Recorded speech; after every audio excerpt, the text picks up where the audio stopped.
मुझे पता है आपके और कानून के बीच में जंग चल रही है। आप कानून तोड़ें या कानून आपको, इससे मुझे कोई मतलब नहीं।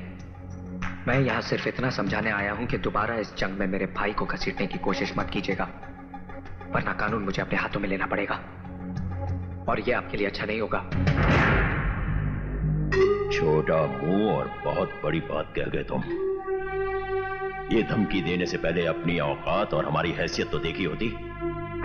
ड्यूटी का हाथी को धमकाना अच्छा नहीं लगता बरखुरदार। छोटी होती तो बहुत छोटी है शोभराज साहब, लेकिन अगर हाथी के कानों तक पहुंच जाए तो उसकी मौत का कारण बन जाती है। और आप अपनी जिस हैसियत की बात कर रहे हैं ना, उस हैसियत को बहुत अच्छी तरह से जानता हूं मैं। बहुत अमीर करोड़पति हैं आप, लेकिन अपने बेटे की जिंदगी बचाने के लिए भिखारी बनकर मेरे बाबूजी के सामने भीख मांग चुके हैं आप।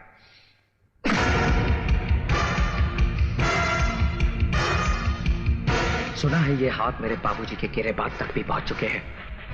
10-15 मिनट लोहे के वजन उठाकर कसरत कर लेने से ये मत समझिए कि आप बहुत मजबूत हो गए हैं।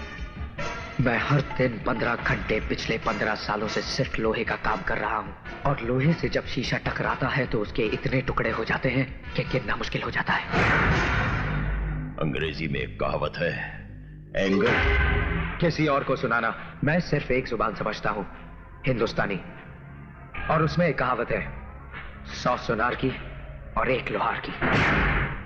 मेरा भाई मेरी मां के जीने का सहारा है, और अपनी मां को उसकी जिंदगी लौटाने का वादा किया है मैंने।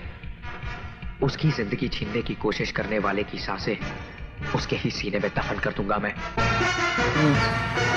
याद रखना।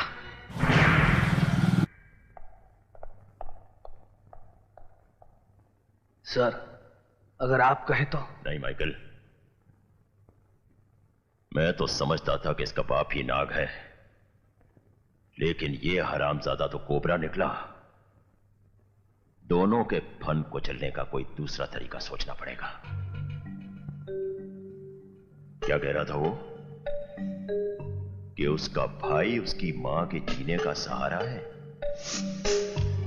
तब तो सहारे को जल्द अज जल्द फांसी होनी चाहिए। Press conference